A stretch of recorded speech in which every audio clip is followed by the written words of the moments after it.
Okay.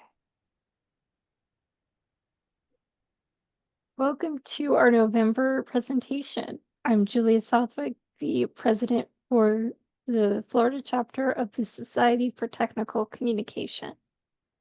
This month we have Elevate Your Technical Communication Career. Are you leveraging essential skills, networking, and LinkedIn effectively? Presented by Joana Donovan. Let's go over our agenda real quick. We just had our networking. We're going to do our announcements and get through those quickly so that we can move forward to the presentation. Afterwards, there will be time for some Q&A before we close out. Just a quick welcome from the chapter. We're glad to have you. So a quick about STC Florida. Like I said, we're the Florida chapter. The Society for Technical Communication advances the theory and practice of technical communication across the globe. If you look on their website, you can find any chapter. Hopefully there's one near you. They're all over the globe. I can put that in chat for you. Oh, and it looks like Lori's here as well. We'd love for you to join our chapter in future networking, fellowship, and sharing of information, such as our wonderful presentation today. Our super quick announcements. We do need some volunteers if you're looking for some resume builders. We need a membership committee chair and members. We've also have a need for recognitions committee chair and members. Also looking for a new treasurer if anyone's interested and good with numbers. We've also got our newsletter memo to members. If you're looking to get published, I'm the newsletter editor. I'm a very gentle editor, and as long as whatever you have is vaguely technical and vaguely communication, I'll probably publish it. Just let me know, and I've got an ideas page as well for you. And if you need a job or are looking to fill one, you can contact Nicole Lundquist. She's our employment chair, and she'll help you out. John, could you repost the poll link? We've got a poll for our December holiday socials. There will be one online and also one in person. We'd love for you to help us decide when we're doing those. And we'd love it if you could also keep in touch with us on our various social media pages, which I'm putting in chat for you so you can access them easier later. We also have a brand new Instagram page. Please follow it. We would love to have more followers and engagement there. I'm trying to get us Instagram famous one day. One day, maybe, One day. hopefully. And with that, I'm going to hand it over to Joana. Thank you so much, Julia. And I want to thank John and Julia for inviting me. I am very honored to be here. I'm going to share my screen and let's see if I can do this correctly. And this should work. Let me know if you can see it. Yep, we can see it. Yep. Fantastic. So good evening, everyone. My name is Joana Donovan, and I am a member of STC, and I've been invited today to speak about elevating your technical communication career. And as Julia mentioned earlier, the question on the table is, are you leveraging essential skills, networking, and LinkedIn effectively? I am the owner, CEO, founder, writer, coach of Propel Resume and Career Services. I'm located in West Palm Beach. And I have taken my technical communications degree and morphed it with a flair of creativity to help others find their voice, build their brand, and help them find jobs in today's market. So a little bit about me. I am 25 plus years seasoned professional. I have covered all kinds of industries, real estate, marketing, sales, finance, et cetera.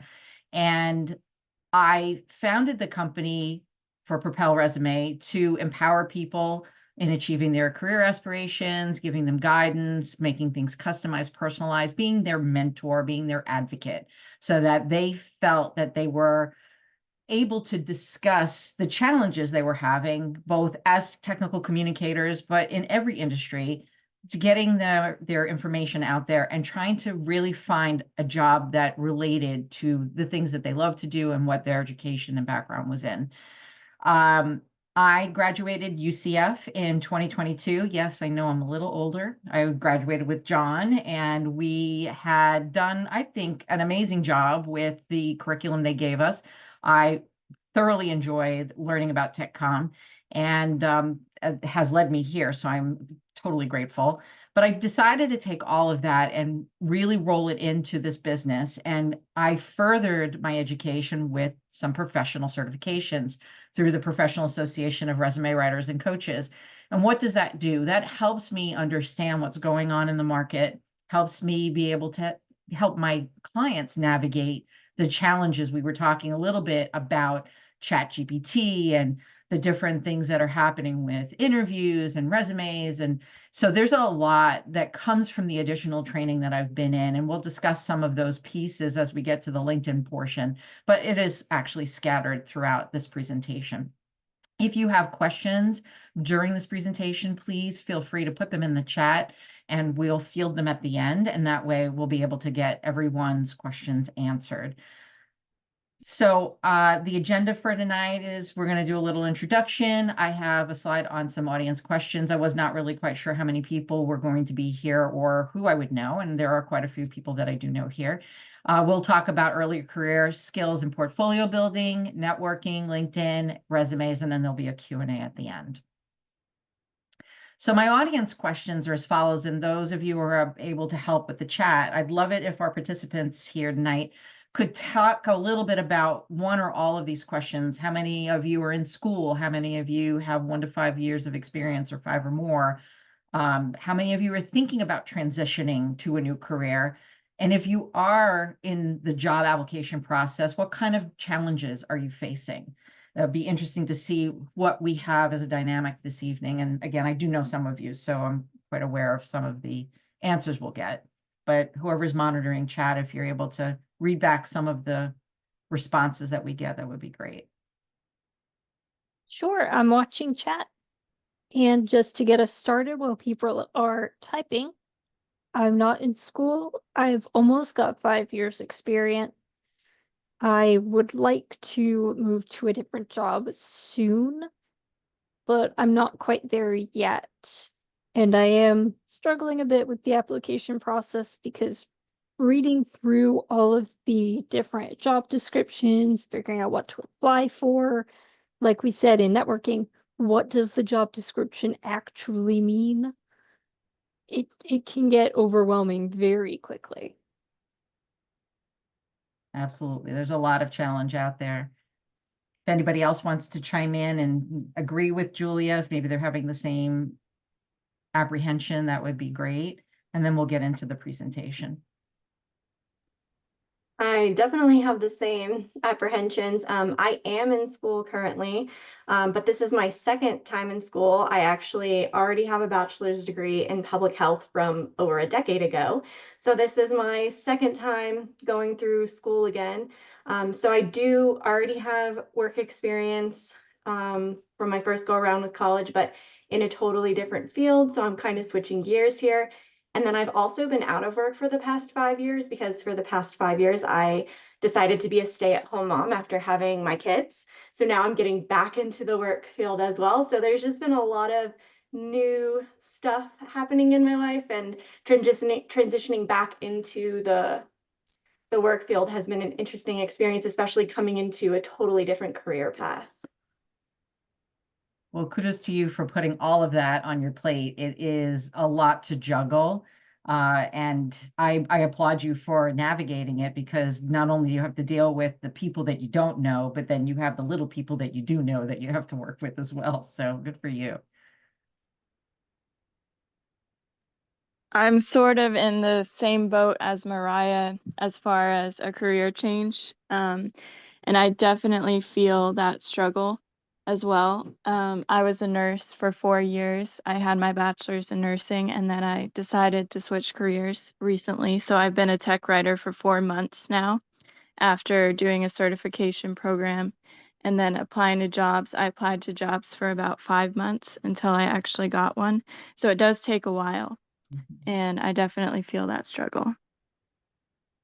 Well, good for you for sticking it out. I'm hoping that what you're doing now is really getting your feet wet in the industry, and that's super helpful for your next transition. I can hop into and I can say, so not currently in school, graduated a couple years back, and with 2.5, right around 2.5 years experience, at my current job, but I'm in that phase too where I'm, looking for, seeing what my lifelong, well, not lifelong, but like long-term job might be, or what my next steps might be. I'm curious of seeing, uh, you know, other industries in tech com, kind of exploring that over time. So yeah, kind of just in that exploratory mode. And also I've shared with a couple others, my commute can get crazy. So so a next step would also, kind of be helpful in this exploring phase too. Um, but yeah, there's definitely a lot of jobs out there and it's like a tough job market, but um with TechCom it is always encouraging just in how many industries it touches. So always potential. Agreed. It's great that this industry has a lot to offer. And I think the folks that don't know what TechCom is in its entirety don't realize that it is so versatile. You can touch just about every industry and find where your niche is. So that's really great. We have one in chat from Rue, UCF grad of 2015, 1 to 2 years of experience.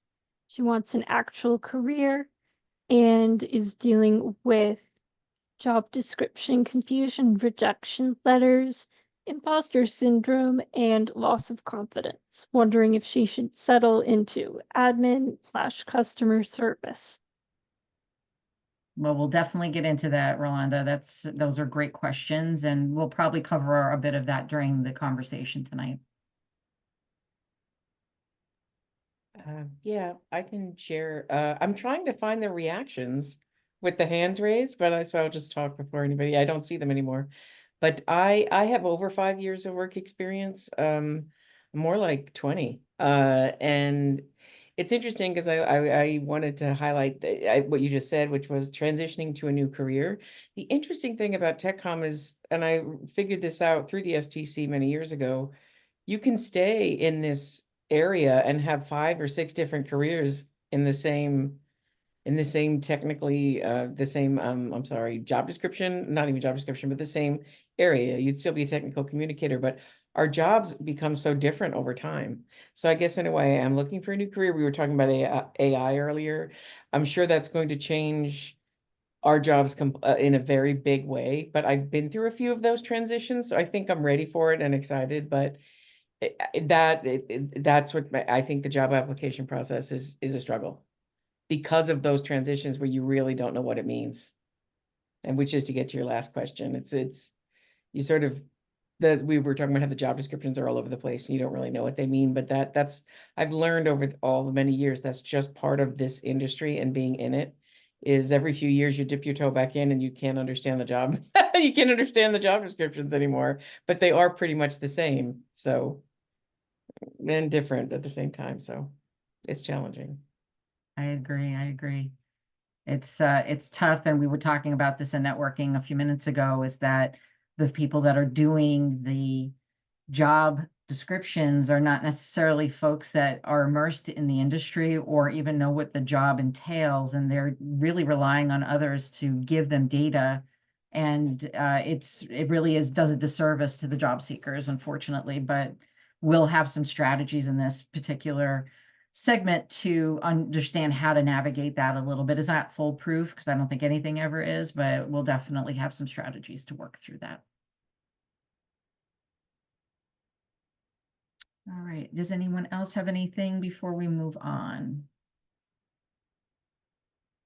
All right. So we're going to move on.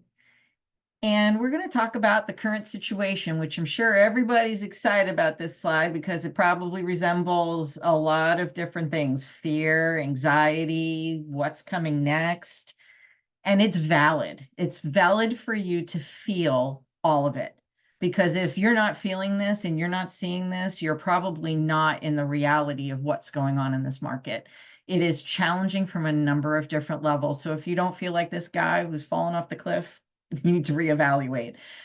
He really is the epitome of what lots of job seekers are going through right now. And we're going to talk about how to mitigate that as much as we can. So let's talk about the job market statistics for right now. And I just did a really high level overview. I wanted to kind of shed some light as to what we're seeing, talk about AI a little bit, talk about networking, and then we'll get into the segments individually. But looking at what has been going on lately in the market, the US labor market remains steady for October's reporting, and they only added about 12,000 jobs in a sea of thousands of people in this country. That's not a lot of jobs, but the unemployment rate was steady from September. Now, in September, we were at a 7.4 of job openings, millions, and decrease from previous months, while hiring increased to 5.6 million, indicating a dynamic labor market. But the changes that we saw in October were really because we had those horrific hurricanes that not only hit Florida, hit the Carolinas, and then of course there were labor strikes at the ports, especially here in Florida. For those of you who were following the news, that went on for a little bit, and that definitely had an impact. But more importantly, what's happening in the market is this introduction of AI, and it's been going on for quite some time. And we'll dive into that a little bit later, but it really has blossomed, especially since the Great Resignation, which was during COVID. And HR is becoming more and more reliant on the software that's out there. And it is not an exact science. It is very subjective, in my opinion, because it is something that is programmed based on the user. So we're still navigating some very tricky waters, but HR has got their percentage of trust up, needing that help because there are so many people out of work. They are relying more and more on the software, but it still has some bugs, in my opinion. There really are some things that have to be worked out. But that's where crafting your career documents, having strategies, is going to help sort of mitigate the things that are broken and will perhaps in future iterations become a little bit better. And then we'll talk about networking. And right now we're seeing about 85% of jobs filled via networking, whether you're using your friends, your family, previous coworkers, previous managers, somebody you meet at one of these gatherings, STC. All of it matters and it makes a difference. And it's all about the trust factor. They need to know that they can depend on you if you're brought in front of an interview panel. And so if you do have the opportunity, and we'll get into that in a little deeper, you should use it, because as you can see, 85% of those jobs are definitely being filled that way. So we're going to talk about career skills, portfolio building. Last year, I did a presentation. It was a 3-week course that we did here at STC. So some of the material you'll see, if you were in that particular conversation, will be here. There's some new pieces involved as well. But it's really important, especially in our industry, to make sure that we are capturing every bit of what we know and showcasing it somewhere. Because if you don't, and someone asks you for it, you're going to scramble, and you don't want to be doing that. You want to be prepared, not only with who you are as a brand and what you bring to the table, but your examples, the things that we build as TechCom professionals. So we're going to talk about the skills and the portfolios and things that you may not be doing right now that you should be doing, you should be recognizing. And so the first column talks about communication and collaboration. You're doing it now. You're doing it at work. You're doing it at school. You do it when you're volunteering. You're doing it with your friends. It's all the time. Everyone has transferable skills. Top of the list is communication and collaboration. So if you're up for a position or looking into positions that have some sort of leadership, or you want to morph into something that's leadership related somewhere down the road, you want to pay attention to the things that you are doing in groups, how you're communicating, what's your style. You'll be asked these kinds of questions when you're in interviews, and you want to make sure that you recognize what you bring to the table. So if you're in school and you have projects, and I mentioned at the top of this particular conversation that John and I had gone to UCF, we were together in a group and we were working on a program. It was a gaming program, and we had to work in, I believe it was a group of 4 that we were in. But that entire collaboration, and that's what it was, we were coming together and looking at this program from different aspects. We were communicating with each other, gathering data, all things that you do in a work environment. It matters, and you can utilize this information even if you've never had a full-time job. You have that as part of what you do in school, and you should document it. You should make notes. You should carry a diary of the things that you do daily. You will not remember everything. As time goes on, more and more things are going to be coming into your lives, and knowing about even something as much as these team projects is going to be important. Eventually, they'll fall off of your radar and make way for things that you're doing in your professional career. But know that if you don't think you have team collaboration or communication, you do. You just have to recognize it and you have to talk about it. Now, part of knowing how effective you are in these circles is to make sure that you ask for constructive feedback. You want to ask your colleagues, ask the people on your team, ask your mentors, especially if you're part of the STC programming for mentoring. You want to make sure that if you're working on something together, ask for that feedback. Someone else's perspective is always going to help you grow. It's always going to help you refine your skills. You could be working with someone like myself, and some of the folks that are here in today's meeting, they are working with me currently. Working together and asking the hard questions and having that communication dialogue is important. If I don't know what's on your mind, or the person you're speaking to doesn't know what's going on in your head, there's no way to kind of work through the challenges. So make sure that you actually speak up and ask for that feedback.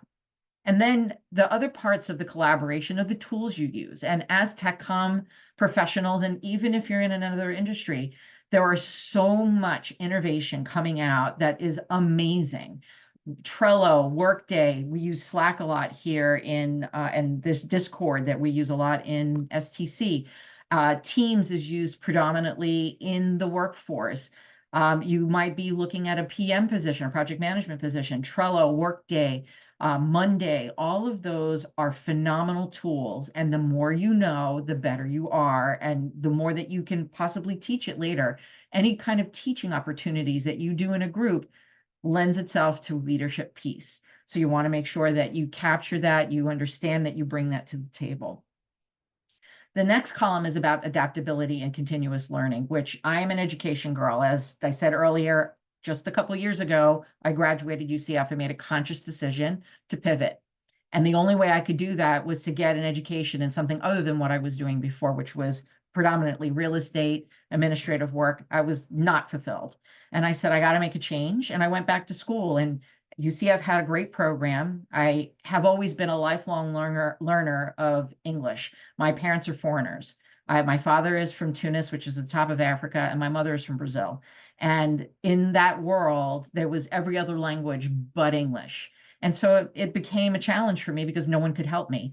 So I've made it a mission for myself to make sure that I'm better at it. I still have some speaking things that I need to work through, but learning how to have a command of the language, being able to share that with others is very, very important. And the adaptability is at the top of the list.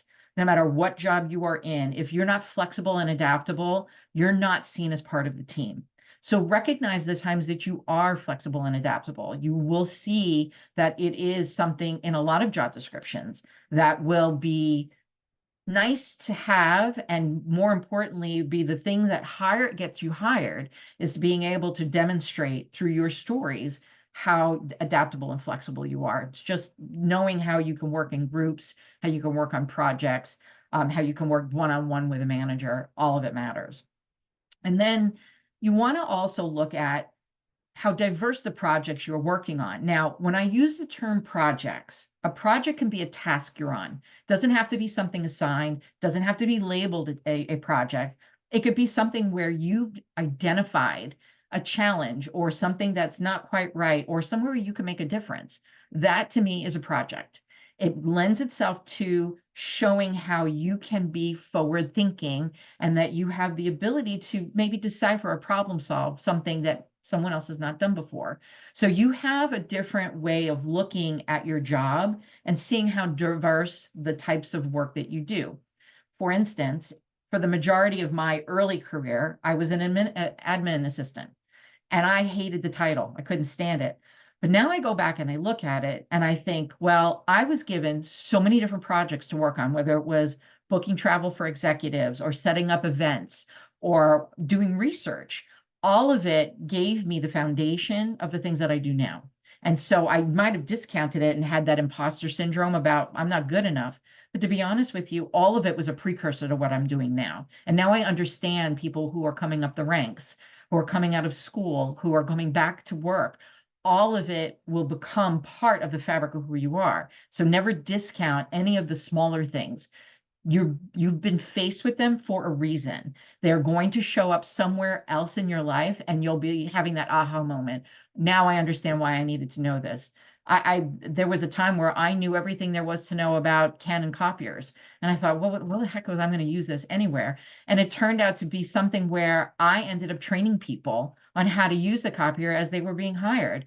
And I went to a new job, and that job had the same copier, and I was the only one who knew how to use it. Something silly or something as simple as that became the foundation of me building on my skill sets for research and how to manage others. So it really does come into play at the least expected moment.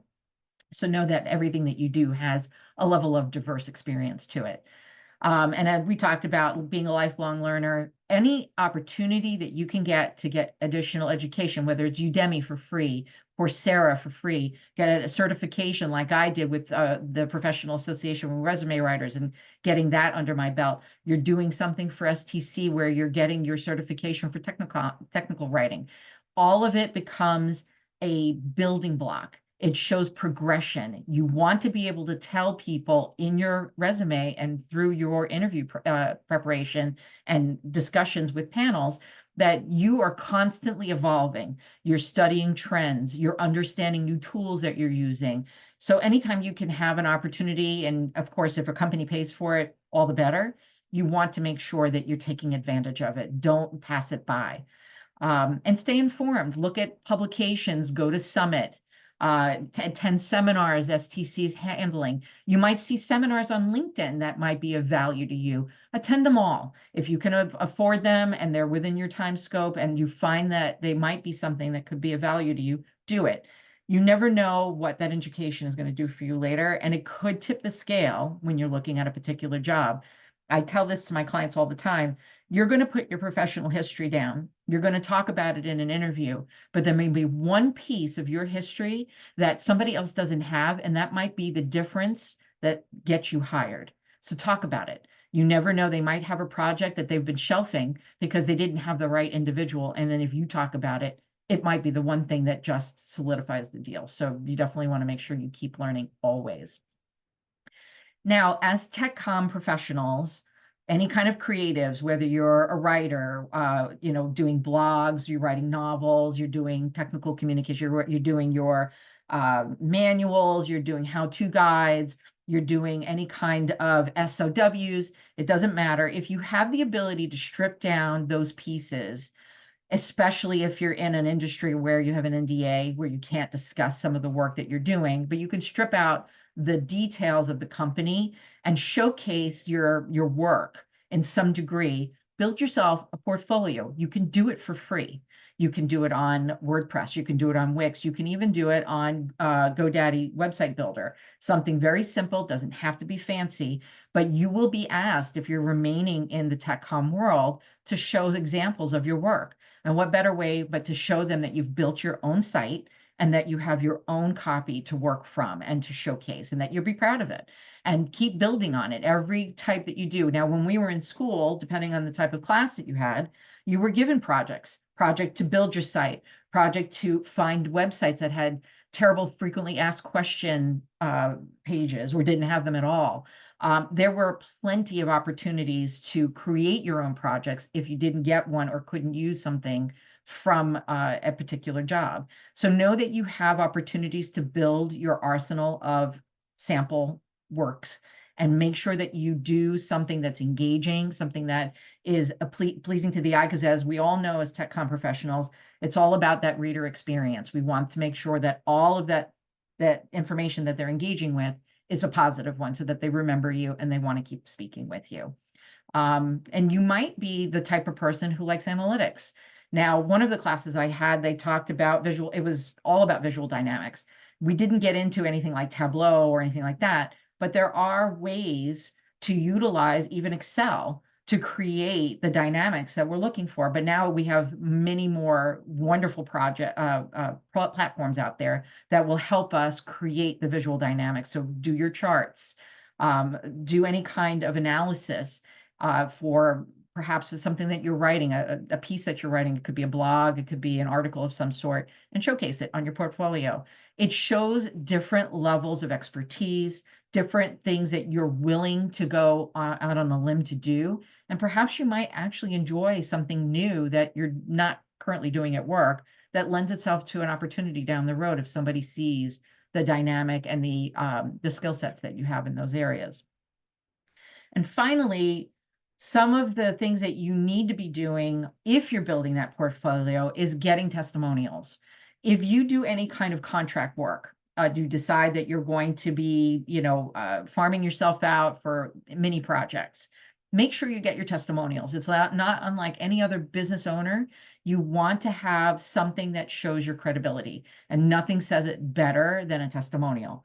And you can ask them very easily, place it on someplace on your portfolio that indicates that maybe you did a project for someone and they're willing to, speak about you. And even better, if you can get them to do a video testimonial. It's a bit of a reach, but some people don't mind.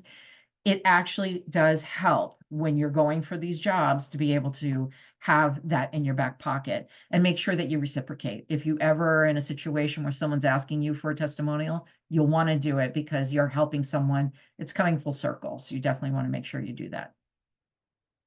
And here's some samples of work that I did when I was at UCF to kind of give you an idea of what you could put in your portfolio. I did one on heat mapping, which I absolutely love the concept. And if I was not doing resume writing, I probably would get very much immersed in heat mapping. I just find it fascinating. But the project that I did was so much fun, and it was that visual dynamics class that I took. And then there was another class, and they gave us our very first project was to create something from the library system at UCF. And so you were supposed to create an introductory guide for incoming students. And I found it fascinating. It was so much fun to do. And I had that for quite some time as one of the pieces of my project samples. So we're going to get into networking. And networking, as we touched upon a moment ago, is a big deal. It is part of a lot that is positive and working in the job market. If you're not networking, you're not doing it right. You absolutely need to start networking with people if you're not doing it. So if you're the type that sent out 400 resumes and you're not getting a response, you're not doing enough. You definitely have to call upon all of your resources and exhaust them all before you can claim that nothing's working. It actually does help to have someone on the inside vouch for you. And there's a number of ways of doing that. So you basically need to identify, are you even doing a networking plan? Are you asking your friends and family? And I put a post out. I post a lot on LinkedIn. I post out at least 2 or 3 times a week. And I had a post about networking about upcoming holidays. And a lot of people seem to take a break because they're like, oh, I don't want to have to think about anything having to do with job searching. But it is the biggest gathering of people that you can come up with throughout the year unless you're going to conferences. You want to talk to everybody. You never know if a family member has talked to someone else in their circle and heard of a job that's opening up that could be perfect for you. So you make sure if you are looking for work or you're out of work, You talk to everybody you know, and you let them know you're looking for work, what kind of work you're looking for. And that way they'll remember you if something comes up, or if they've heard of something, they can share it with you, share contacts with you. It's important. And you can tell that there are a lot of different ways that you can get networking. You can go to a conference and share business cards. You can come to STC to all of their networking events, whether it's online or it's in person, Goldmine, any other organizations that you join, any volunteer work that you do, all have a different grouping of networking professionals. And you can ask every single one of them. Don't be shy.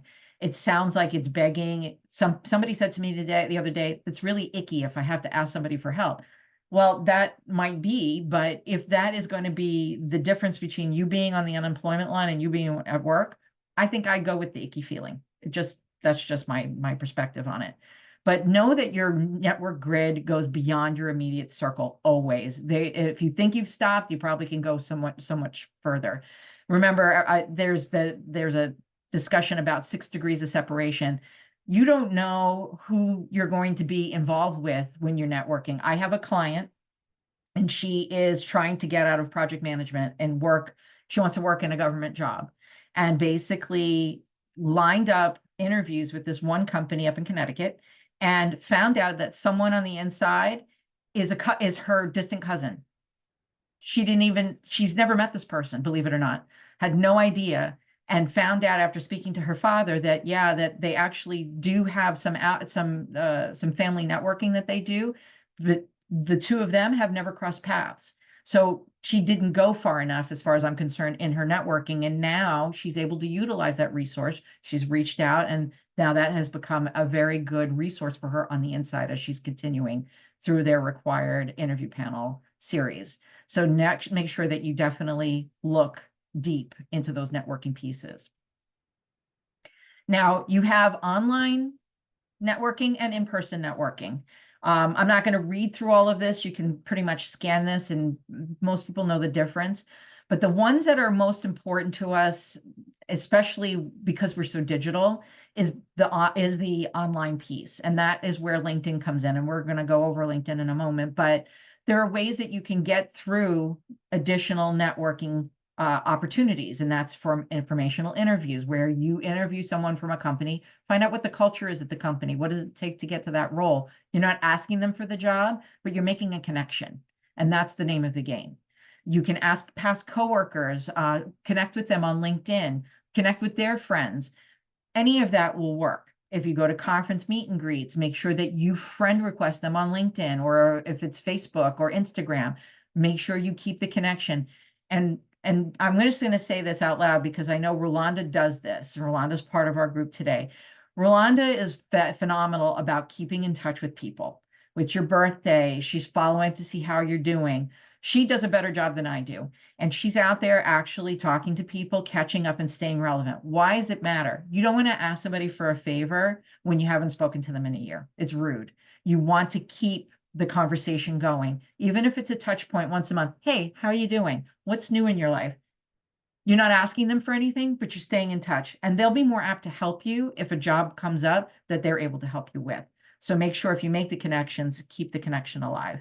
And of course, if you're, recent grads or about to be a recent grad, use your alumni networks. And you know, if you're looking on LinkedIn, it will tell you how many people from your alumni sector are possibly working at that job or at that company. And they might be able to help you out just by being an alumni. So consider that as one of your networking options. So let's talk a little bit about LinkedIn. It's a good segue. As I said, there's a lot that goes on online that we need to know.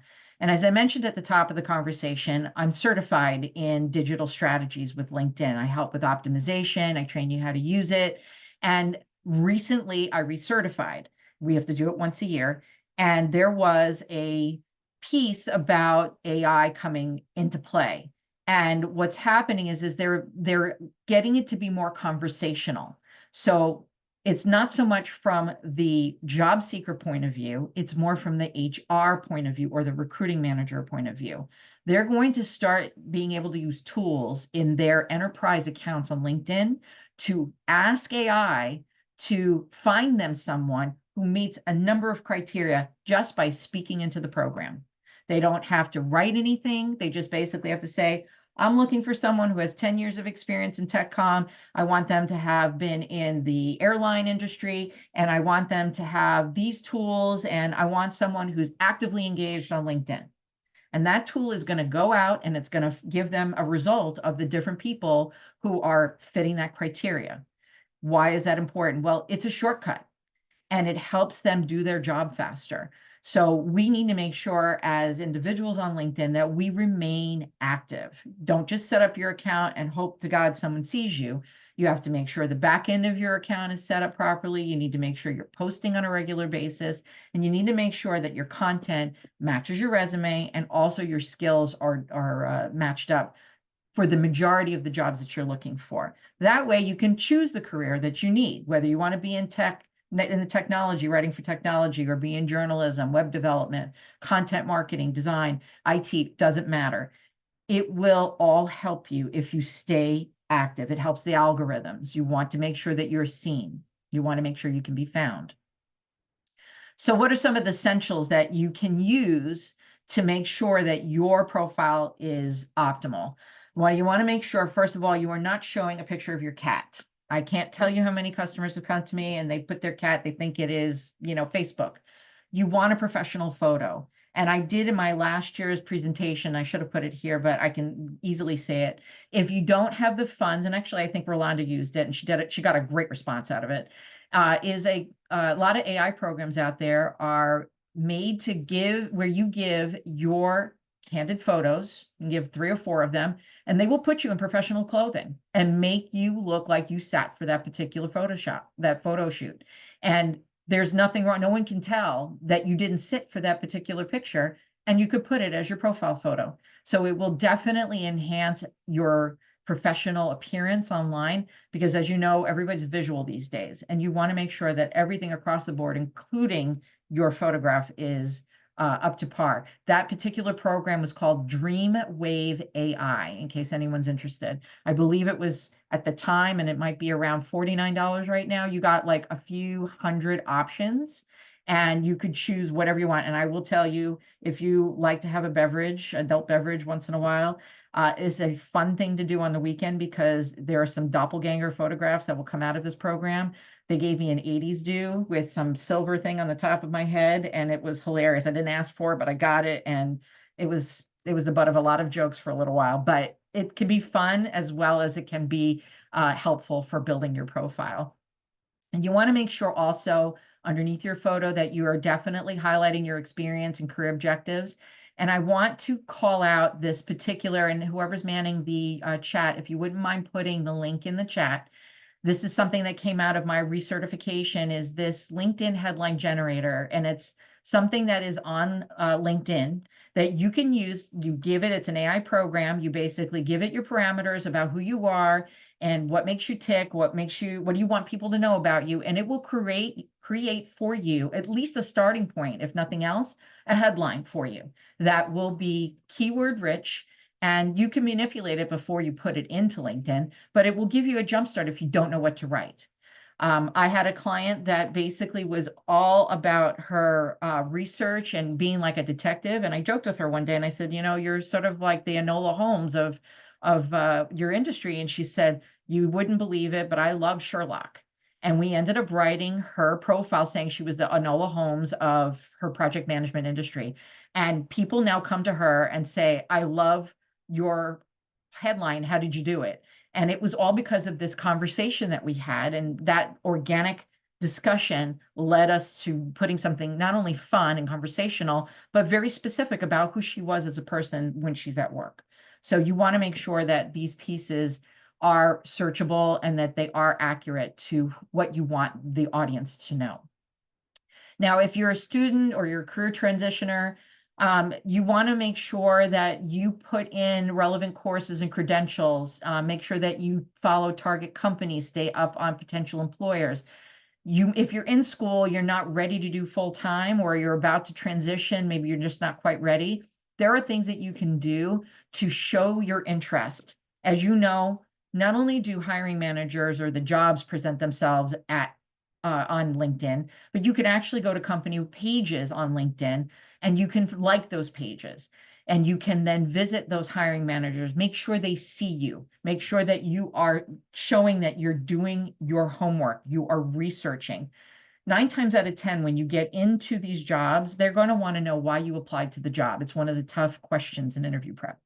And if you don't have an answer for them, you're not going to get considered for the next round or for the job entirely. They want to know that you're not trying to fulfill an unemployment obligation. You want to show that you have invested time learning about their mission, learning about their corporate values, making sure they align with what you believe in. You don't want to work for a company that doesn't believe in their people or help them with upward mobility. You want to make sure that their leadership is diverse. Are they hiring women to be a part of that dynamic? Are they looking for people who are foreigners who could give a different perspective?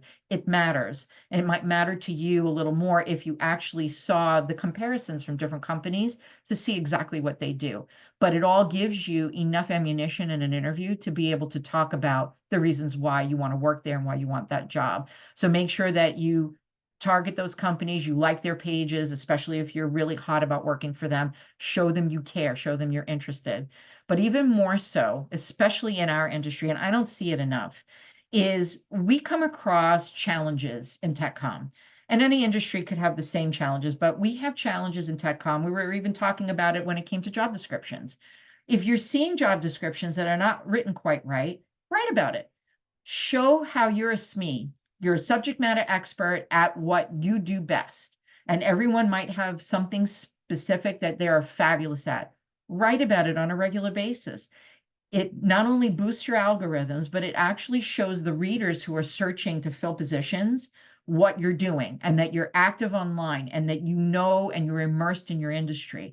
Is nothing worse than starting a LinkedIn account and then having nothing, no dialogue that you post yourself and nothing that you're engaging with on someone else's post. You want to be engaged at all times. And what's worse is when you're in a position where, let's say you've been let go, that you have to start recapping or catching up to the things that you didn't do, which you should have been doing all year long, keeping up your skills online, making sure you're posting, making sure that all of your job description is correct on LinkedIn.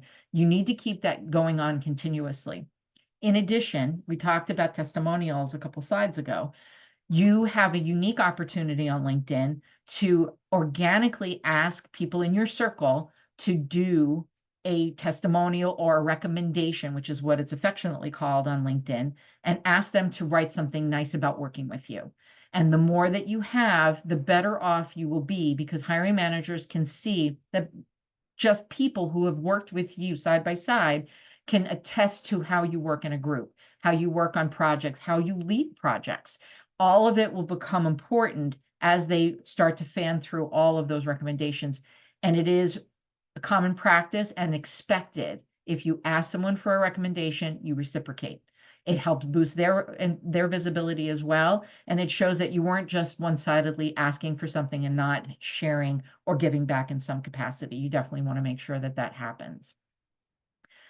If you have any new skills that you acquire, you can also post about these things on your LinkedIn page and actually create a segment on there about your skills, whether it's Udemy, Coursera, it's at college, it's at a certified industry recognized business. All of it will help boost your credibility.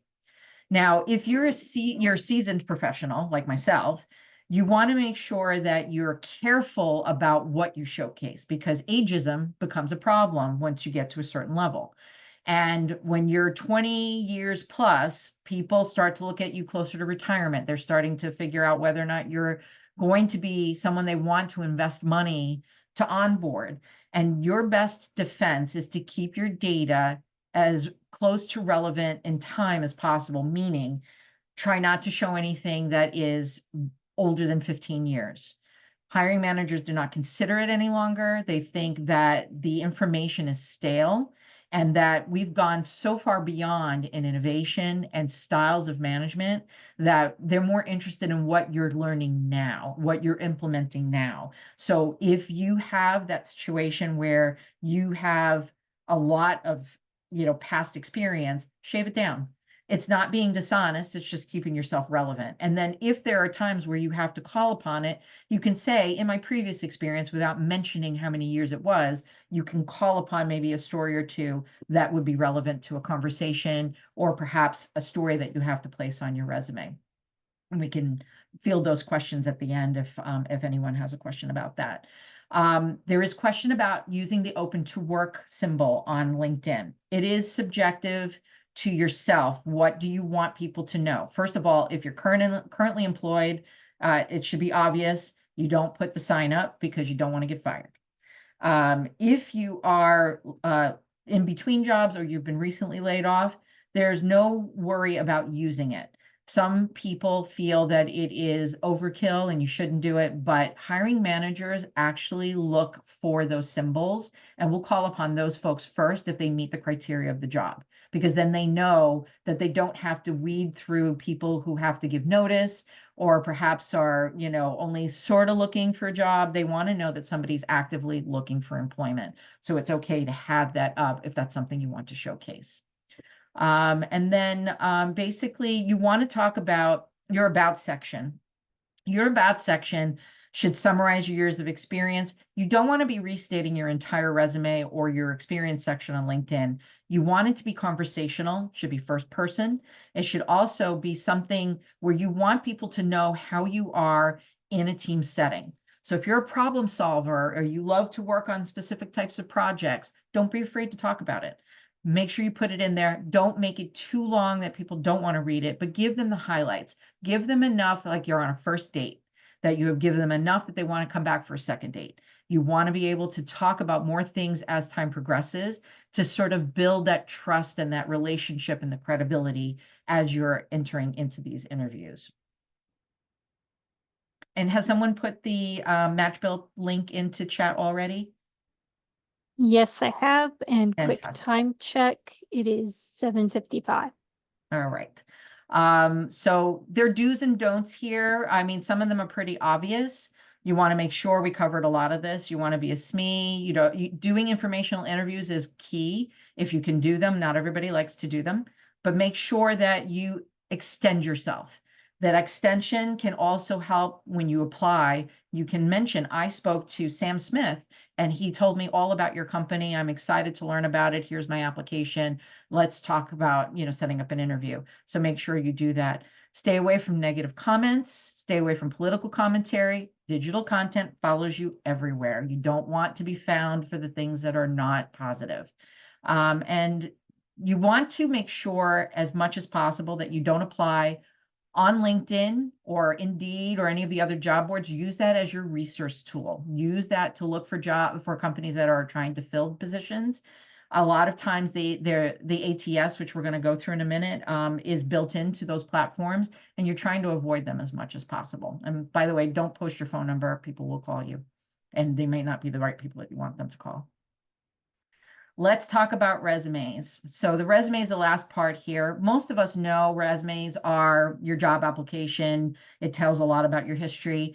The difference between that and a CV is if you're in, and I believe Sarah said she's a nurse. So Sarah might have progressed in her nursing career. She might have posted publications. She might have had some speaking engagements. That kind of document would be a little longer. It would talk about experience. It would talk about geographic location, level of detail, career type, and anything that she wants publicly for the audience to know. Now, resumes are built on professional storytelling. And this, I believe, this recording is going to be shared with everyone in this meeting, and I guess through STC. But know that, around 77% of hiring professionals get rejected because of their resumes, because of typos, grammatical errors. They're not being relevant to the job. And as we were talking at the top of the call about how these job descriptions are so disjointed, you have to take a look at what they are. And you can use AI in this manner. So if you're a fan of ChatGPT, you can take your current resume, you can throw it into ChatGPT without your contact information, I might add, and take the job description and plug them in and ask ChatGPT to tell you only of the things that are missing, or tell them how relevant your resume is to that job. And it will tell you what you're missing. So if you don't have a certification, or if you didn't talk about something enough, it will tell you. And then you can figure out where you need to adjust. And the way that you're doing your storytelling should be very much relevant to the selection of jobs. So if you're looking at a project management position or a tech com position, look at a bunch of jobs, figure out what it is. And I'm working with Jessica currently. She's going to be sending me some job descriptions, and we're going to be talking about not only where the relevance is, but why she wants those jobs. That way it improves your ability to connect with the jobs efficiently. And if you're not tweaking your resume, whether it's language or your professional stories, you're definitely missing the mark, because remember, the recruiters only spend about 6 or 7 seconds reviewing your resume. So if you're not telling them what they want to see, they're just going to pass you over. And they're, 2.9 times more likely to prefer a 2-page versus a 1-page. So don't be hampered by 1 versus 2. It depends on the content always. So make sure that you do that. And tailoring it is something a lot of people don't do. Make sure you do it. And we can go through that on the question and answer period. But if you're not doing it, you're shortchanging yourself. There's definitely a lot you could be having improvements on as you're applying to different positions. Here's a heat map example. These are the areas that when people are judged on what they're looking at on the resume, you can see where the heavier pieces are. They're looking at your contact information. They're looking at that top third of the document. That's where everything should be front loaded. Some ATS programs only read page 1. So if your education's on page 2 and they want to know if you have a bachelor's degree, you might be missing the mark. We don't always know which programs are doing it, but make sure that you are paying attention to your headings, you're paying attention to your stories, your contact information, and all of your core competencies. They are very important for the scannability of your document. And then, of course, all of your stories are built on this STAR: situation, task, action, result. Why did you do the project? How did you do the project? Did you work with people to get the project done? And what was the result? It shouldn't be, well, we got it done. Maybe you had an efficiency that was better. Maybe it was, you saved time on something, or you made an experience better and your NPR score is improved. Whatever that looks like, look at it from a different lens when you're talking about yourself. You'll be pleasantly surprised about how much of an impact you made. And you can always, take a look at it from, sharing it as we do in TechCom. You can share it with a colleague and see if they get that particular feel from a story that you might tell on your resume. You can, of course, formatting is something that we all work on in our daily lives with everything, but I wanted you to see the difference between if I wrote improved sales performance, it's lackluster. This would be an improvement. You have some sort of metric. You're explaining what you did and what was the outcome. And that's what people want to know, is how you're going to make their business better. So if you can demonstrate that through your stories, that's where you're actually going to have your ROI, or your return on investment. It's showing them how you work on their team, how you could help them make business better. Now, AI has issues with structure, so I want to just go over that very quickly. Your margin should not be less than 0.5 because they can't read it. Nothing in text boxes, columns, graphs, no data in headers or footers. They can't read it. You want to make sure everything is clear. Use Word. Try not to use Google Docs or Canva. None of the templates you see on Canva, do not use them. They cannot be read. Keep it a simple Word document. You're going to have to edit it later, and you don't want it to be a job. Keep it super simple. Keep your headlines simple. It will be easier for tailoring it later. And it should make your customization minimal. You should only be changing out little things unless you're making a complete career transition. So make sure that you keep it simple, and don't keyword dump. It's not necessary. You're going to organically have it through your stories. So it's not necessary to have like an entire footer full of information about things that you're spectacular at. You should already be demonstrated. So just says, which is better, A or B? Anybody have any thoughts about which resume would be better? You can come off mute if you like and call out an answer if you like. Generally, A. B is prettier, but that might be an in-person, you're already at the interview version. Okay. Anyone else?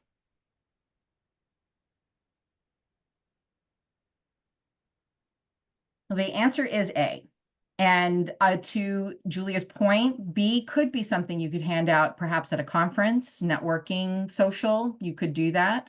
But these types of templates have text boxes and columns, and you cannot use this in an AI scenario. It would not, all of your information would not show up appropriately. So you definitely want to keep it. Now, this particular example, I cut the sides of it, so the margins are a little shorter than that, or a little pushed in a little bit more, but know that this kind of a layout gives you the ability to have an easy scan, easy reading. They know exactly what section they need to go to. This is pretty, and there are a lot of pretty options, but this is what your default should be.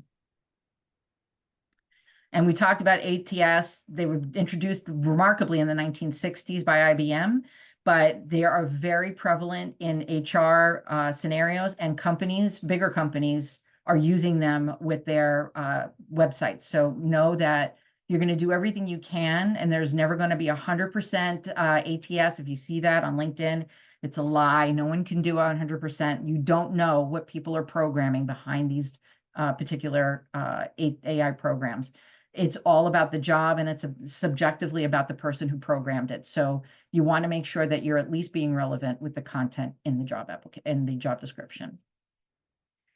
And just so you're aware, it's a scoring mechanism that it does. It actually is set up by the hiring manager to say how much of a score of relevance they want for their applicants, and that's how people get pushed to the next round for interviews. They don't get disqualified. I want everyone to be clear about this. There's no disqualification. Anything that is not a match actually gets put into another folder, so that if there aren't enough people that qualify, they can go into that folder and go over the people in person and figure out who they might be able to call and follow up with those applications. And the question is should you use ChatGPT? I think there are a lot of places you can. I don't believe in having an entire resume built by AI, because it's never going to capture you. It's never going to know who you are. It's not going to understand what you bring to the table. It can help you with clarifying a thought, but it should not be writing your whole resume. So I want to thank everyone for listening tonight, and I hope we have a lot of questions that people want to know more about. Please feel free to scan my QR code. I'll have all of my links to LinkedIn and my social pages, and I'd be honored if you were the type to follow my blog that I have on. It's called Resume Recharge. I do write a couple times a week, and we hope to see you online. But further, I have a deal for those of you who might be looking for assistance. If you are able to add yourself to my list by using this QR code, I will be releasing a Black Friday deal for some Black Friday deals. But for those of you who are in attendance tonight who have not signed up for anything with me, I am offering a deal for LinkedIn training with your resume package. So if you're interested in working with me, I'd be happy to talk with you about it. So please go ahead and connect. And there'll be other Black Friday deals that I'm going to be doing next week, probably like Wednesday. But I look forward to speaking with you. So thanks, everyone. I appreciate your time. Thank you, Joanna. And if you can, well, we'll give everybody a second to get the screenshot and the QR code, but in a minute, can you stop sharing so I can put our presentation back? In the meantime, I'm not seeing questions in the chat yet, but we'd love to hear some if you've got any. Yeah, and thank you from both of us, Joanna, for the great presentation. Lots of great info shared. Thank you. And I only went 7 minutes over, Julia, so it wasn't too bad. It was better than last year. Well, I handed it off to you at 7 past, so that's exactly an hour. Fantastic. I'm getting better. Yep. Yeah, we're open to any questions either over the mic or over chat as well. And yeah, anyone can feel free to hop in if they have one. I just had a question because you touched on it, but I thought it was worth elucidating because the idea that you wouldn't apply through LinkedIn, that you would see the job description and then go to the company's website instead. Can you talk a little bit more about that? Absolutely. Thank you for calling that out. So I have done some testing on LinkedIn as I've been helping clients, and I've come to realize that LinkedIn is not in the business of working with you and I as consumers. They're more interested in the enterprise accounts. Now, I'm not saying that every company is this way. However, there are a lot of companies this way, and there's a lot that LinkedIn does in the background that leads us to believe that there is an active job when it's not actually there. For instance, if you've ever seen, and I'm not talking about recruiting companies, but if you see, we had one company that I saw was an electric company, and they had a slew of listings. And I had someone who was looking for an administrative position. So sometimes I help my clients try to identify roles. And I started to look at this one role, and it was an admin for something local. And I went into the job, and in very fine print, it said, "This is not a job." It actually said that it was an advertisement to lure the company into signing up for an enterprise account. Now, if the normal, job seeker goes out there and doesn't look at the fine print, they're going to apply if it falls in their wheelhouse. And then they're going to either get an auto reject or they're not going to get a response at all. And that becomes disconcerting for all of us who are looking for work because it becomes a problem. We're not aware of what's happening. So the best method is to use it as a research tool, along with looking at companies that you really love and want to work for. It could be a service, could be a product.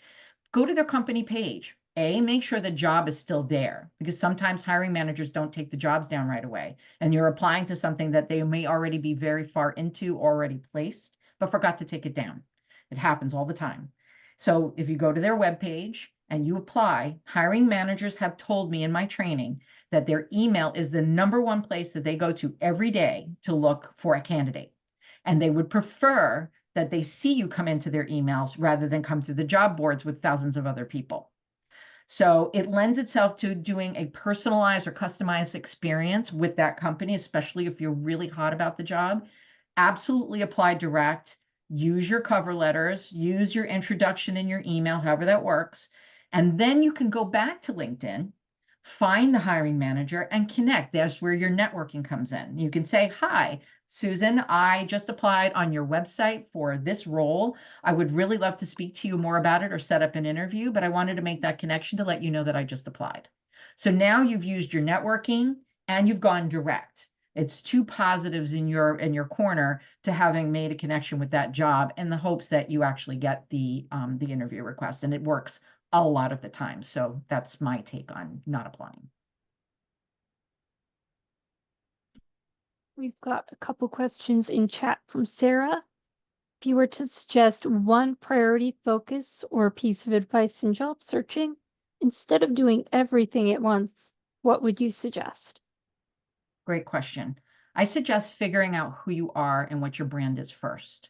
What do you bring to the table? Because if you're not aware of what your strengths are, what your weaknesses are, what you want from a company, you're going to be blindly looking for that, for that position that doesn't exist because you don't know who you are. So start with yourself, make a list, figure out what it is that you want. Figure out what your 2-year plan is, your 5-year plan is, what kind of skill sets you have.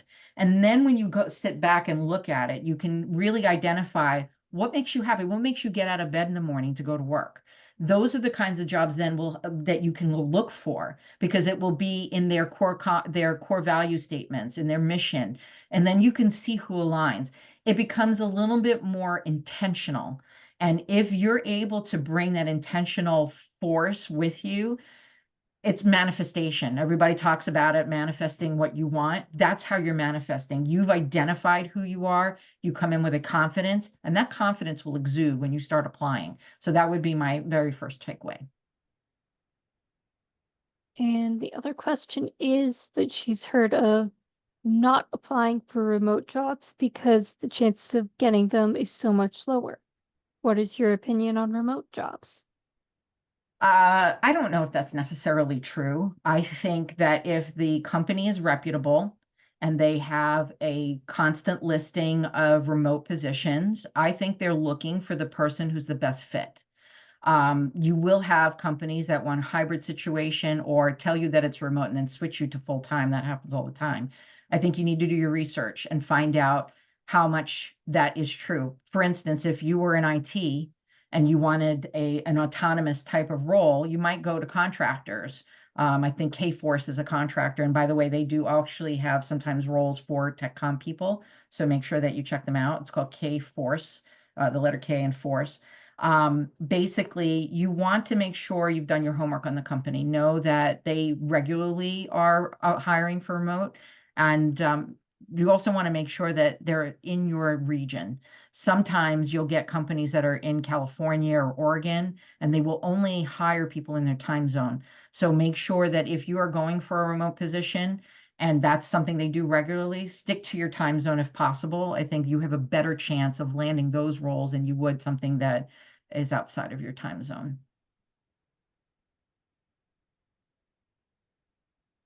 I didn't mean to interrupt. I know there's more questions, but I had heard, and I'd love to know your opinion, that being in the Eastern time zone is a great time zone to be in, just because it's so much more flexible than, say, the West Coast. Or is it, have you found that to be true? I have, and I think the bigger the company and the more global they are, the better off you are being in the Eastern time zone because you're more adaptable. I think on the East Coast, we tend to sometimes work a little later to accommodate some of the other time zones.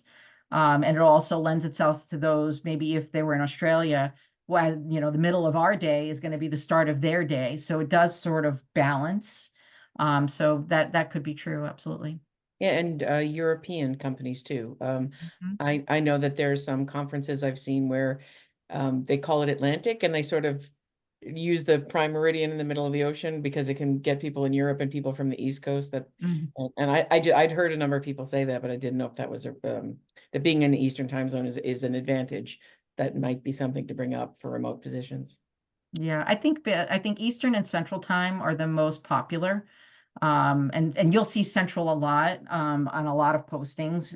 Again, probably because it's center of the country, but I agree. I think that those are the two areas of time zone areas that are most advantageous. And I want to talk about regions a little bit. There are a lot of postings out there about being you residing in certain states for positions. It happens a lot. And then that also lends itself to the different salary price points that you see. For the location or the geographic location portion, a lot of companies do not file their employment taxes in every state. It's expensive. And so they will go with the states that they have the most amount of employees in. So you'll notice that, let's say there's a company called Working Solutions. I used to work for them. They are they're a remote company that does customer service. So everyone's heard of StubHub. So I, for 6 years, did customer service for StubHub through Working Solutions. And I used to live in New York. If I still lived in New York, they could not hire me. When I moved to Florida, all day long. So there are certain states, it's too expensive. They would not engage in New York, New Jersey, and I think there were a couple other states, it might have even been California, that they just didn't bother with the filing. So people would get mad. They were like, oh, why can't you just hire me? I don't understand. It's very expensive for companies to file in all 50 states. It's not possible. So they will select the ones that are most fitting of the type of I guess fees that they have to pay for taxes and the most amount of employees that they can garner. I think Michigan's another one that they don't actually hire from, but so that's that part. And then you'll see where there's a differential on salaries. So it will depend. So if you live in California, it'll be a whole lot more expensive than if you lived in Kansas. It's a no-brainer. So if you are a California resident and this job comes up, they're automatically going to tell you what the pay range is because A, they have to be transparent about the pay ranges based on the state law, but B, that those people know that they'll be able to live off that money because it's so expensive to live in California. And it goes the same with some other states who have adopted those particular standards, but know that that's why you'll see a disparating amount where if you lived in New York, Florida, or California, you would see different ranges of salaries. Anybody else have any questions? Can ask me anything. Could ask me about interview prep. Doesn't have to be on this material. Can be ask me anything.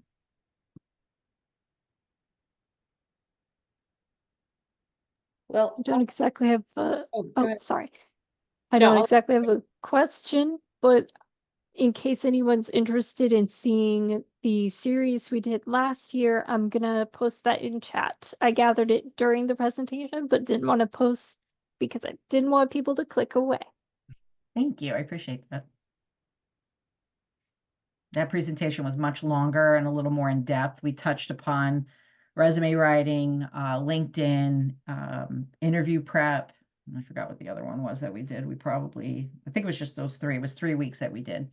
And that was pretty intensive.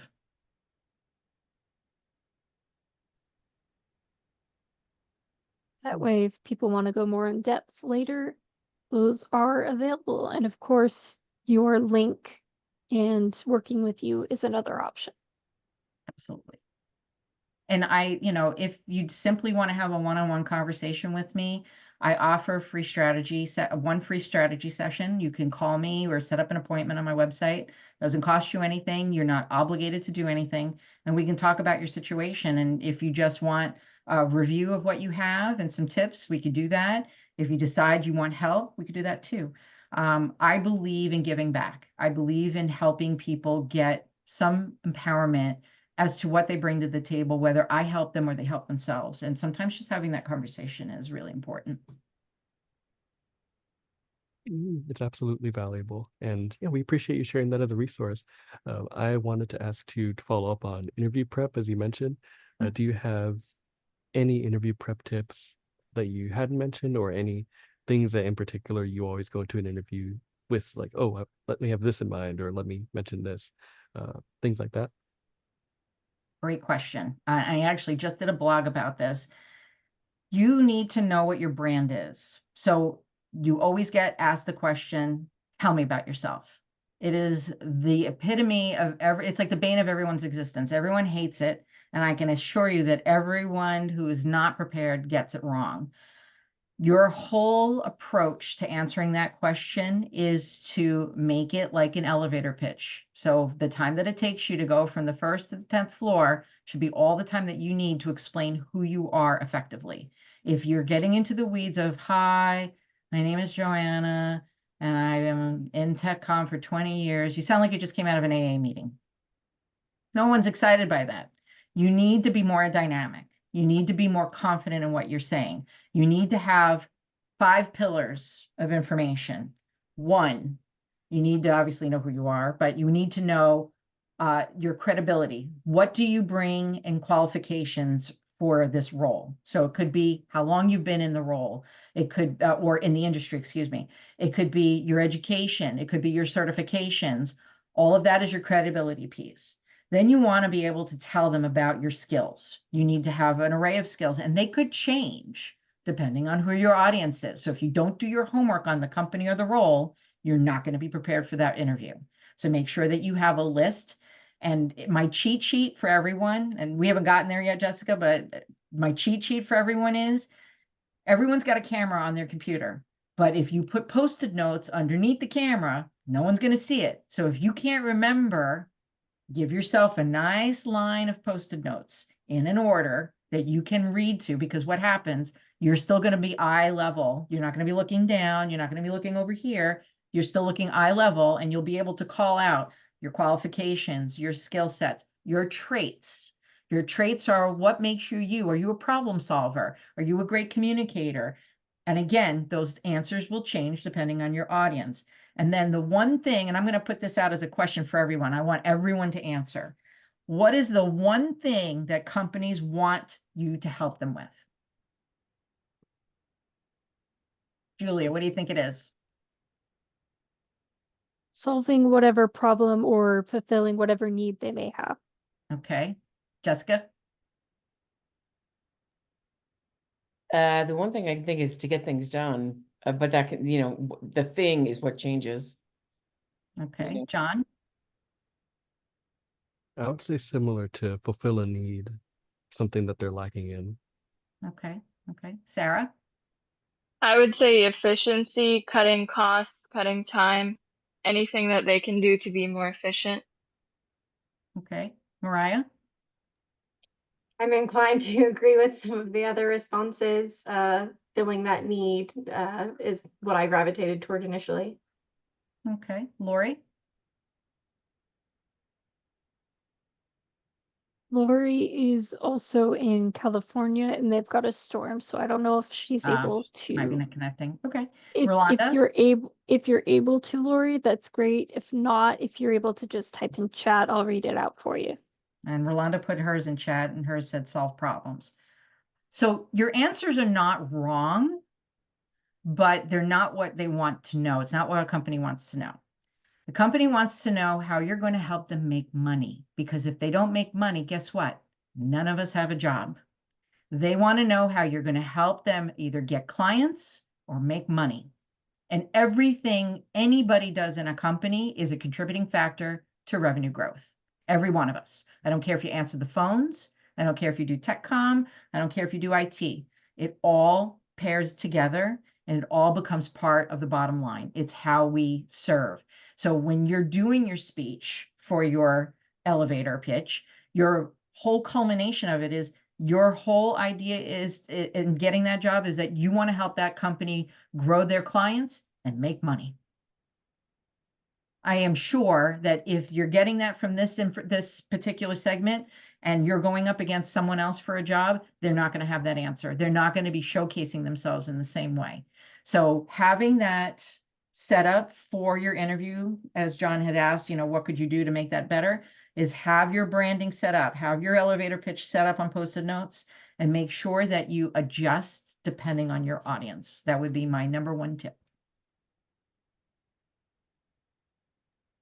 Got it. Thank you so much for all that advice. Absolutely, absolutely. Anyone else have any questions?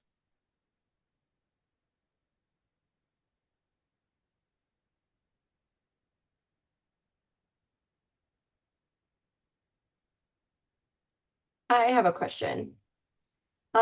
If we are newer in the industry and, coming out of school, we don't have as much in the way of a portfolio. Our portfolio isn't quite as developed. Would you say showcasing every aspect of what we have contributed to schoolwork and everything so far would be relevant in our portfolio, or should we be tailoring the pieces of work that we've done so far to the specific jobs as well? Should we be not including some types of work depending on the job? I just have limited experience and limited work to show. So at this point, I'm like, oh, I just got to dump it all in there. But is that good or is that a bad thing? I am a fan of showing everything you're capable of, and you never know what might move the needle. As I mentioned earlier in this conversation, there might be something that they need help with, but until maybe they met you, they didn't know. And if they saw, let's say you did a manual for a product for someone and they needed someone to do that, but they didn't quite post it, it could be the difference between you getting a job and someone else. I'm a fan of putting it out there. Make sure it's organized. But if you don't have, let me put it this way, if you have projects that are more compartmentalized and not as a wide array, look for things to do on your own, especially if you participate in the mentoring program here at STC. You'll be able to show those pieces to a mentor and actually ask them for their feedback. I was actually part of the mentor program. I was paired with Diane, and she basically went through with me on a number of different pieces. I went to websites and I figured out different things people needed. I made projects up and she reviewed them and told me what I was doing wrong and not. And I put them on there. I put everything that I ever did on there because it showed diversity. It shows that you're not afraid to tackle any project. And I wouldn't say that it would look like a dumpster fire or would be too much. I think that showing that you have an array of skill sets is going to be to your advantage. And you might pair that based on your audience for sure. If they're only interested in you doing one kind of work, maybe you just then send them samples rather than sending them to your webpage, or only give them the page because you're going to have a different page for different projects. Just send them the link to the one page. That's the only thing that they need to look at, and you've basically given them a focus. So don't be afraid to put everything out there. I think that you'll grow organically with your projects, and you should be proud to showcase them. I can also add to that. I have my college stuff on there, even though I graduated in 2019. And I put the link in chat. I've got a lot on there from school, from working with STC. I've got all of the articles I've written for members on there as well. You can do a lot. And my recommendation, other than yes, add everything, is if you want some non-school work, aside from finding projects, as Joanna said, you can always send me, be it something you wrote for school that you'd like cross-published, or just something you want to write, or maybe you need ideas on what to write. You could publish something in Memo to Members with me, and that'll be a resume builder, that'll be on your portfolio. It just adds stuff for people to say, oh, hey, you do know what you're doing, as opposed to, hey, trust me, bro, I know what I'm doing. But even to your point, Julia, we have the magazine where people are publishing their research.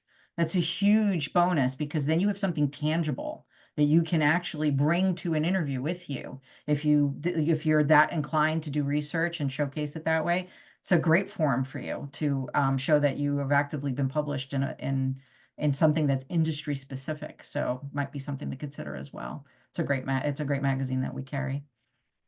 Are you talking about Intercom? Mm-hmm. Yep, I'll post a link. Do we have, I don't know, are we still doing the physical one? I know we were doing the digital format, but we're still doing physical too?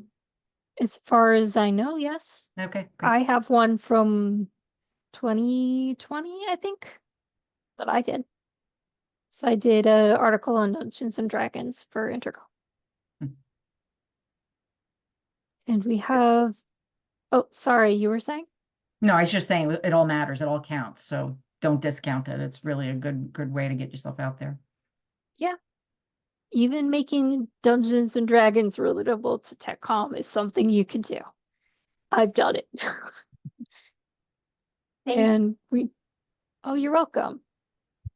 We've got a question from Rue.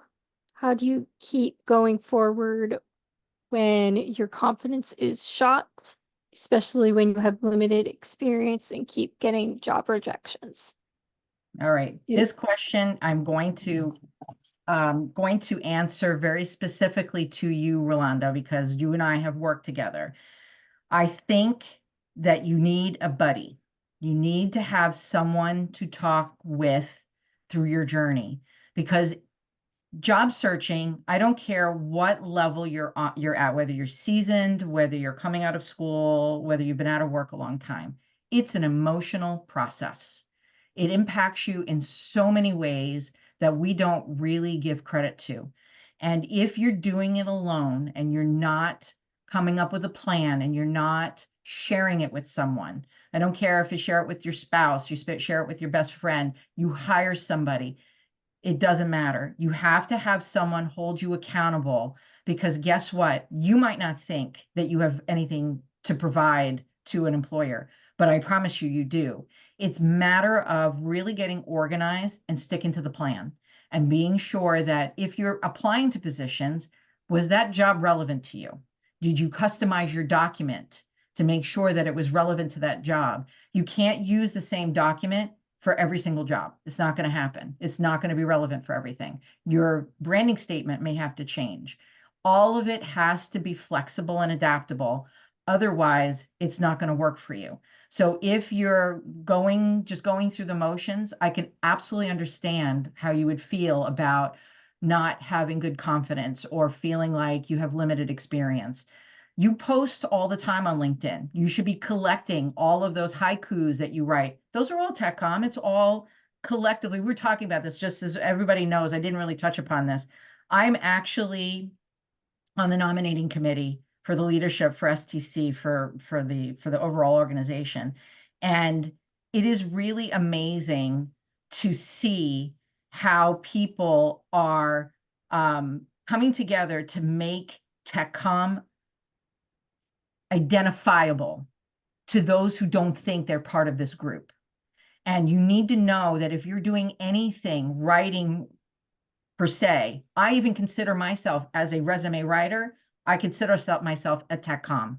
If I only wrote blogs, I'm TechCom. And so you have to make sure that your information and your identification of what you bring is all cohesive, and you have to believe in yourself, because if you don't, yes, I can understand how you would fall down the rabbit hole and you would not think that you're worthy of anything. But you have to be intentional, you have to be adaptable, and you have to stick with the plan, because if you don't, it's just going to fall apart. You have a lot to offer. You have a lot to bring an employer, but you've got to get focused. Have to figure out where you belong and then apply, and that should get you on your road. But make sure you have make sure you have someone to talk to. That's definitely going to be the key to keeping yourself together and keeping yourself moving forward. I hear you. I'm just, we might need to talk because there's a lot, and it's affecting everything. I can second what you said, Joanna. When I was fresh out of college, I thought, and I look back and feel rather silly, but I thought I can do this on my own. I don't need help. Oh, how wrong I was. And I very quickly learned that feeling that you're having, Rolanda, of just, I either don't hear back or all I hear is no. And sadly, I celebrate when I hear a no, because at least I heard something. I found that joining STC and the mentoring program, how it helped so much. Just having someone there to tell me, yep, this feeling sucks. This is normal. It's gonna be okay, even if you can't see that right now. We're gonna keep looking, be persistent. I'm here for you. It helps more than you realize. And on those notes, I wanted to follow up too and ask you, Joanna, especially since, for a career and outside of it, you do a lot of helping and supporting others. What do you do to kind of recharge yourself, or what are support systems that you found helpful too, especially as you do all of that? That's a great question. And I put a lot on my plate, a lot of stuff. I do a lot of things. I mean, this, even putting these slides together for tonight was a great undertaking. I really feel that staying connected with everybody helps me recharge, and reading, lots of reading, whether I'm reading people's blogs or I'm reading books, or I'm watching inspirational pieces on TV. Sometimes, and for those of you who do follow me on LinkedIn, you'll see that I'm not writing like everyone else. I'm writing what moves me. And it inspires me to keep going. It inspires me to keep learning. And that the learning part of it is really what it comes down to. So all the books that I go through, conversations I have, things I see on TV are all catalysts. It gets me excited because I'm ultimately helping someone else. And that was the whole idea of getting into this business and getting educated, was to be able to help someone. Years ago, because I'm going to date myself here, I would say we're probably talking about better than 25 years ago. I was out of work. My company filed Chapter 11. They fired everybody except for a couple of core people who were doing accounting, and that wasn't me. And I had kids to feed. I was really down and out, and I had no idea what I was doing. And I was out of work for a while. And I said, there has to be a better way. And there was no internet at that time. There was no computers. So you can imagine how, basic things were. But there was no service to help me get that done. And I swore that when I was able to get back to school, and I knew I couldn't do it when I had kids, I couldn't afford it, but once I was able to do it, I was going to give back. And that's the stuff that really empowers me. I can't tell you, I have like a college prep program that I have, And I've got 100% success rate on that so far. These kids are coming out of school and they are immersing in my program. It's an 8-week program. And they're learning so much about themselves, and they're learning about how to conduct themselves in the corporate America. The last guy that I just had finished my program, we were 4 weeks in and he already had a job. That's the stuff that's so rewarding to me because they followed the plan. They asked the questions. They did what they were supposed to do in terms of getting themselves seen. And it just gives me such joy to know that I've actually helped someone jumpstart their career. And so, you know, that's the stuff that makes me get up in the morning. We are over time, but I am going to add a link for you, Rue. I wrote this just after I had found my job, if I remember correctly. And it described the same feeling. Thank you for sharing that, Julia. Thank you. Yep. And I also wanted to ask, Joanna, you're open to being connected with on LinkedIn? Absolutely. I can reshare that link. Absolutely. Okay, Do you great. need me to repost it or do you have it? I believe I have it, so I'll post it here in the chat for anyone who wants to connect with Joanna. Absolutely. And remember, whether you hire me or not, I might have a lead on a job, or I might be the person that can help you with an informational interview. Don't be afraid to ask. You'll never know the answer unless you ask. All right, I think that's a good point for us to wrap up. So I just wanted to say thank you again, Joanna. This was a wonderful presentation with lots of great questions and even better answers. And Well, thank thanks for you all having for me. I really coming. appreciate it. Anytime. Thank you all for coming, and we hope to see you again soon. Thanks, everyone. Take care. Thanks for joining. Thank you, Thanks. Joanna, and thank you, everyone. Thank you. Take care. Bye-bye. Bye. Take care. Okay, there's the button.